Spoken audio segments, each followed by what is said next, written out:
7. And just like that, the rain moves in over St. Paul and portions of the metro tonight, all after lots of sun and fair weather clouds throughout a good portion of the day. Thanks so much for joining us on Fox 9 Plus. We're also streaming to you everywhere on the Fox Local app.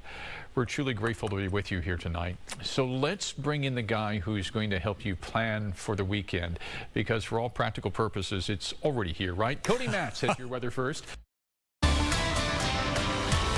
Now at 9, what was once considered the largest fraud scheme in the country here in Minnesota may have been topped. We cannot prosecute our way out of this problem. A deep dive into a newly uncovered scheme more costly than feeding our future. Then we catch up with a Minneapolis man 1 year after his neighbor shot him. Plus, homeowners demand action from Minnesota's largest home builder. We were living with this mold growing in our house. How the company is responding to complaints about leaky windows. Then a behind-the-scenes look at the Hennepin County Crime Lab. I know I've looked at over 1,000 prints. This during National Forensic Science Week. And more than 150 million meals were served in year 2 of Minnesota's free school meals program. How families feel about that. This is Fox 9 News at 9. Most of these individuals did not receive the stable housing they so desperately needed. The money was just simply stolen. Tonight, 8 people are facing federal charges in the massive Housing Stabilization Program fraud scheme. And prosecutors say they expect to charge even more people. Investigators say the scheme cost taxpayers more than $300 million. That makes it bigger than the Feeding Our Future fraud case. Fox 9's Mike Manzoni has followed this story for months now. And Mike, tonight we're learning that it took the state years to spot the fraud. Randy, the Minnesota Department of Human Services says it alerted law enforcement as soon as it noticed signs of fraud. But that didn't happen until late 2023, 3 years after the housing program started. The program shelled out $302 million over 5 years. During that time frame, the state expected the program to cost only $12 million. DHS says it spotted signs of fraud in 2023 and started investigating right away. While it investigated, though, the potential fraud, it continued to pay claims tens of millions of dollars higher than expected. Then the feds raided multiple properties throughout the metro back in July, and today they announced charges against 8 suspects. We cannot prosecute our way out of this problem. We must do more at the front end to stop the outflow of money. Everyone needs to pick up a shovel. And tonight we're getting reaction from both Democrats and Republicans at the state capitol. Democratic Senate Majority Leader Erin Murphy put out a statement saying in part, quote, "This is a serious problem and we are taking it seriously. While I appreciate we have continued work to do, I am encouraged. We do have increased program costs in inadequate programmatic safeguards and people overseeing our investment." And Republican State Representative Kristen Robbins, who chairs the House Fraud Prevention Committee, says, quote, "DHS ignored repeated credible reports of fraud. That failure shows that a culture of fraud has taken root in our state agencies." DHS shut down the housing program last month. The agency says it is now being more aggressive in stopping payments when it suspects fraud. In the newsroom tonight, Mike Manzoni, Fox 9. You may remember this moment from nearly a year ago. A Minneapolis resident was shot in the neck by his neighbor while trimming his tree in his backyard. In the 11 months since that shooting, his neighbor has been found incompetent to stand trial. But Davis Maturi has been in limbo through this. Fox 9's Leon Purvis joins now. Leon, Maturi is still waiting for some accountability. Randy, exactly. It took police 5 days to arrest his neighbor who shot him. He says he wants accountability for the grievances he's experiencing. I look up, I see a gun in my face, and next thing I know, I'm on the ground fighting for my life. Davis Maturi walking us through what happened to him nearly a year ago. He tells us he still struggles to this day. My life is just altered in a way I never thought it would be, and I don't know if I'll ever be the same person again. After the shooting, it took Minneapolis police 5 days to arrest his neighbor, John Salchak. Maturi hasn't been back to work since. I never expected to feel this way, I guess, but I just can't do that right now. I'm just not ready.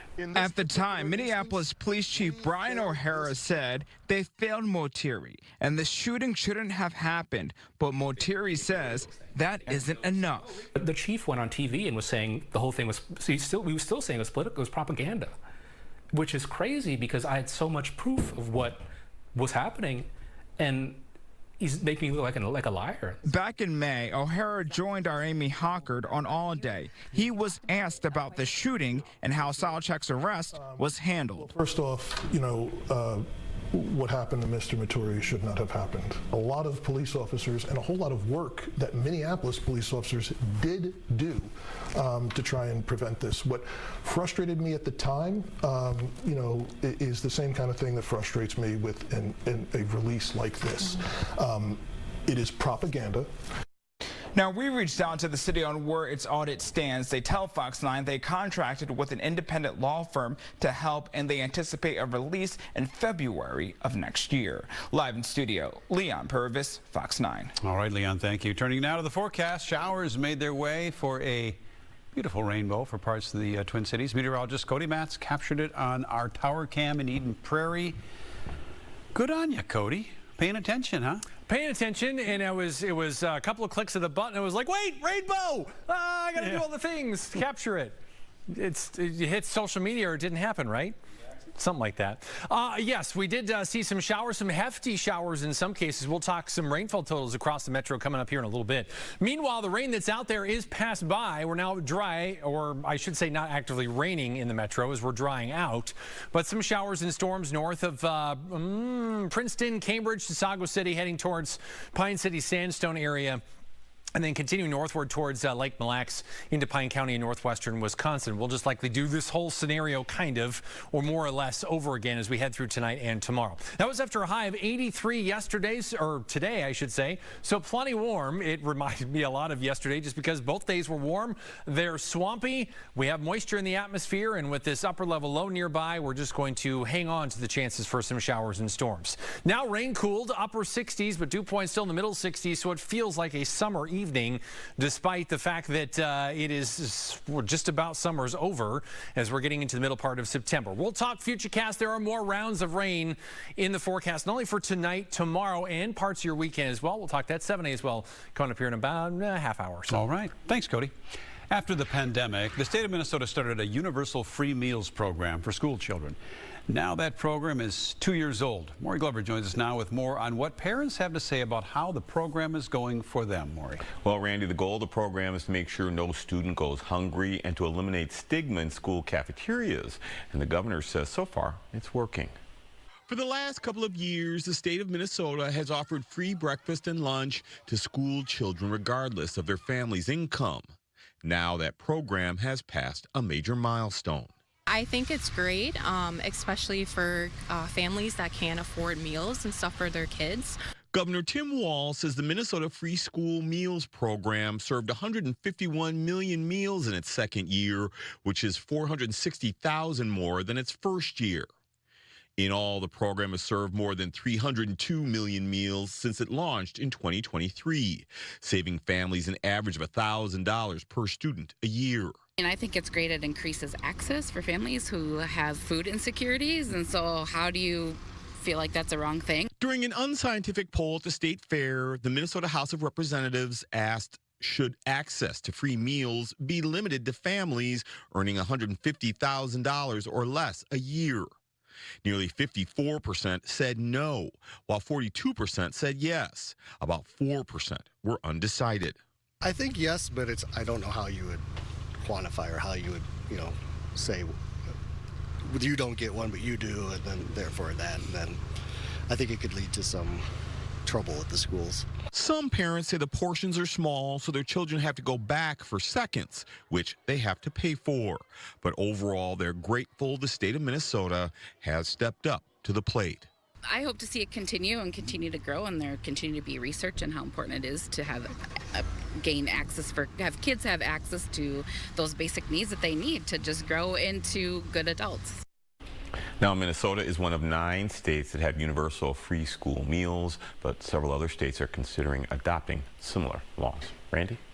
All right, Maury. Brand new homeowners shocked by leaking windows.